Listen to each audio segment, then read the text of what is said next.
The Batman is a 2022 film directed by Matt Reeves, who also wrote the screenplay with Peter Craig. Greig Fraser handled the cinematography, and I've gotta say, he did an absolutely outstanding job, and I appreciate how it utilized a similar aspect ratio to classic westerns like The Good, the Bad and the Ugly, for a few dollars more, and a fistful of dollars, all created by the visionary Italian director Sergio Leone.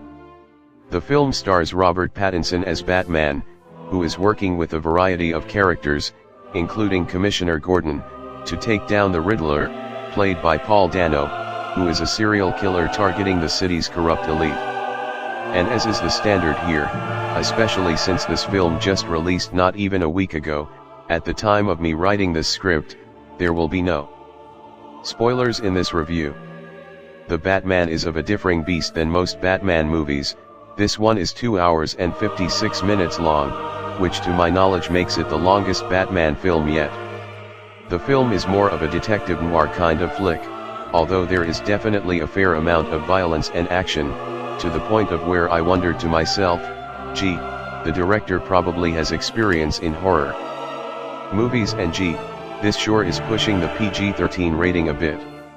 Also, the film strongly reminded me of Joker 2019, which is not to say it was heavily inspired by Martin Scorsese's films The King of Comedy and Taxi Driver, which it doesn't really have those elements, but there's something about the way they both go for a longer, more artsy and mature take that gives them a hand-in-hand feel, if that makes sense. And since there honestly aren't any negatives that I can possibly think of for this movie, unless you consider it being less accessible than the other films a negative, I'll get into the positives. First off, I'll speak about the elephant in the room, Robert Pattinson as Batman. Initially I was apprehensive about this casting given what I'd heard about his performance in the Twilight saga, which is a whole cultural phenomenon I never joined in on back in the day. His performance put my fears to rest.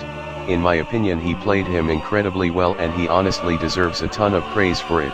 In fact, I'd probably say he's one of the best Batmans.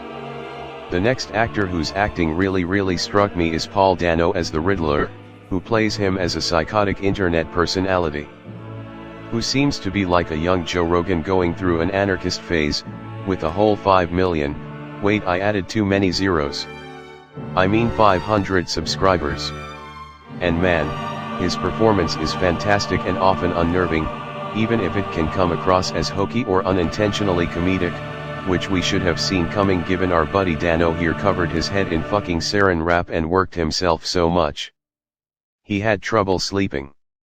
The film's final scene is oddly reminiscent of one of my most intensely disliked films, and yes, I'm aware this is practically sacrilegious to say, The Godfather, with both scenes involving a graveyard with many tombstones, even if in The Batman it isn't of much importance.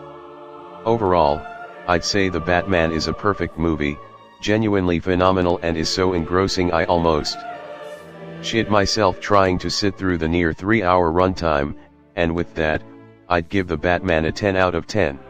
And that'll be the video. Thanks for watching, and if you enjoyed it, please be sure to follow me on social media.